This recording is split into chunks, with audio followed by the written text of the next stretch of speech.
เอา คนดีแปรบ้ามาดีแปรโพคนน่ะ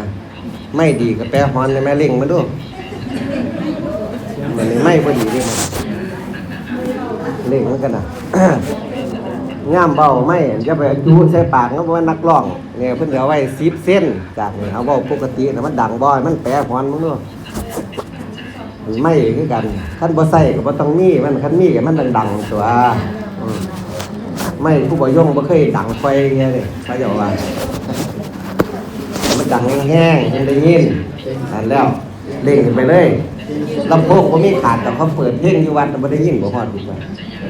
เขาเปิดบึ้มๆเนี่ยร้องเสียงแล้วใส่คันมีก็ต้องใส่มันเต็มเล่งมันรอดบ่เป็นหยังไม่คือกันไม่ร้อยนี่กันเบิ่งทานมันใส่ก็ทานมันใส่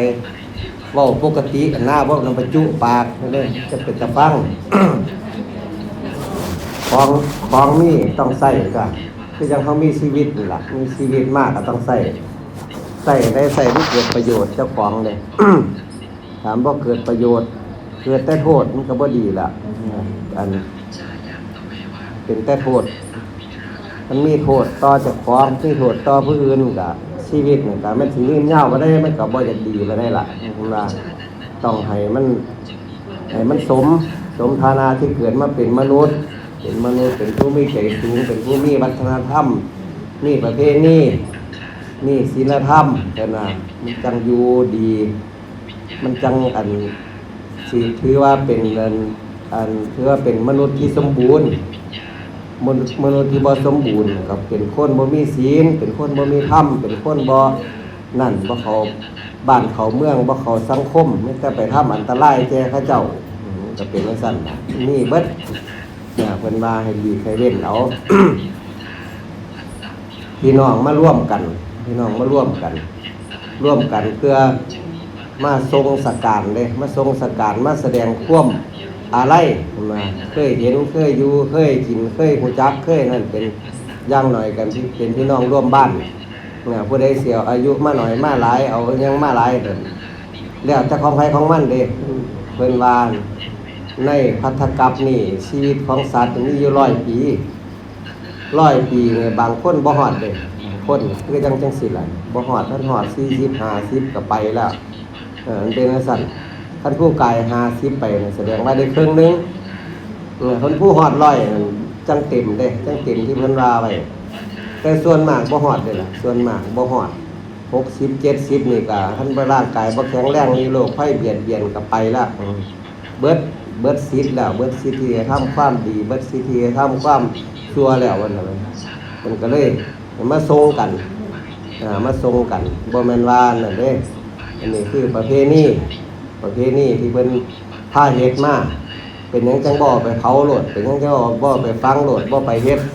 อีหยังโลดเป็นหยังจังเป็นจังซั่นถ้าคนบ่ฮู้คนไปฟังแต่เรื่องปรมัตถธรรมสัทธรรมปฏิรูปที่มีทั้งหลายคู่มื้อนี่เปิดอยู่ว่าแรกนี่แม่นเบิดเลยมันบ่เป็นไปบ่ได้ดอกคนทำความชั่วปานใดไปฆ่าสัตว์ตัดชีวิตเบิดตลอดมามันจะมาเปิดเบิดมือเบิดเว้นให้ฟังอยู่นี่มันบ่ฟังบ่ได้นะมันบ่มีนั่นแล้วเห็นคือตัวเห็นเขาเจ้านี่อยู่เอาเทปน้อยๆไปใส่ในกระโหลกไว้เอาอันนั้นไปไว้อันนกที่ลาบตายไว้ซั่น3 มื้อแล้วบ่ทันได้แข็งไปแข็งในตู้เย็นมันเป็นจังซั่นเด้คนเฮาไปเชื่อซ้ำนั่นบ่แม่นทำสัตว์ธรรมปฏิรูปมันหลายคือเหมือนต้องเลือกต้องเบิ่งดีๆบ่แม่นว่านั่นเด้ครูบาอาจารย์เพิ่นพาเฮ็ดมาเพิ่นพาทำมาพ่อแม่พี่น้องพาเฮ็ดมาพาปฏิบัติมานั้นมีเหตุมีผลเบิดสมัยตะกอนแห้งคักตัวสมัยตะกอนเอาไปป่าในเรื่องเจ้าคนตายในแห้งคักมันอันนั้นเอาไว้น้อยมือก็บ่ได้เด้สมัยตะกี้ก็ได้เอาไว้หลายมือก็บ่ได้มันเน่ามันเหม็นบ่ได้ฉีดยาบ่มีโรงเย็นคือจังคุมมือนี่มันแห้งอันนั้นน่ะมันแห้งเห็นสัจธรรมหลายเขานี่ก็เห็นเลยบ่แม่นว่าเอาเขาเม่นเอานั่นคือจังคุมมือนี่เด้คุมมือนี่ปกปิดเอาแต่ความสวยความงามมาว่ากันก็ลืมไว้เป็นจังซั่นเพิ่นพาเฮ็ดมาสมัยก่อนนี่แห้ง เอาไม้โคมเหงใส่แล้วก็เบิ่งโลดต้องเผานำกันเห็นคักๆคือจังกับเจ้าเฮ็ดอยู่ประเทศอินเดียเห็นบ่ผู้ใดได้ไปอินเดียไปเบิ่งอยู่แม่น้ำมันคงคาเนี่ยเขาไม่แน่บ่แม่แน่เชียร์ลงโลดเด้คนทุกข์คนยากได้ก็2-3โดนฟื้นก็ได้นั่นล่ะของแท้เห็นอยู่ซั่นเขาเจ้าก็เผากันมาคือว่าความตายเป็นธรรมดาเด้ว่าท่านได้ตายเอาไปแล้วเอาไปทาแล้วเด้เอาไปทาแล้วชีวิตนี่โอ้มีเบิดขี่รถไกลไปในลักกิโลเมตร4-5 กิโลในเมืองพุทธคยาเห็นงานแต่งงานเกิดงานวันเกิดงานแต่งงานตายแห่กันไปแล้วก็ไปเผาไปเบิ่งไปพิจารณาโอ้ก็ย้อนเพิ่นมาแสดงธรรมอยู่ที่ตัวผู้ใดเจ้าเป็นเมืองโบราณมันเป็นสั่นเกี่ยวกับความตายเห็นความเกิดแก่เจ็บตายเห็นอยู่หันโดดภายในมือเดียวท่านเฮาไปเบิ่งไปพิจารณาแล้วมันเป็นสั่นเด้บ้านเฮานี่เอาแต่ความสวยงามมาปกปิดความที่บ่งามไว้เพื่อสินั่นบ่ทำไมเพื่อสิบ่อุจจาระก็แม่นอยู่ส่วนหนึ่งแต่ว่าส่วนพิจารณาธรรมดีนี่ไว้บ่แม่นแหละต้องไปพิจารณาอยู่พุ่นอย่างนี้แหละคือความคันแม่นเฮาพิจารณาแล้วว่ามันบ่เที่ยงตามที่เพิ่นว่าเด้มันเป็นอนิจจังเป็นของที่บ่เที่ยงทุกขังสภาพทนได้ยากเป็นอนัตตาบ่มีตัวตนว่าซั่น3อย่างเท่านั้นถ้าเฮาพิจารณาได้ความที่ฮึกเหิมอยู่ในจิตใจในการประพฤติปฏิบัติในการนั้นแน่น่ะก็สิคอยลงอ่อนลงระบาดนี่คันเฮาคิดได้เด้โอ้ยมันบ่ยืนยาวตัวคือจังแตะกอนเนี่ยแตะกอนเห็นบ่เป็นหนุ่มเป็นสาวแบกไม้ง่ายของได้เบิดเฮ็ดได้ทุกสิ่งทุกอย่าง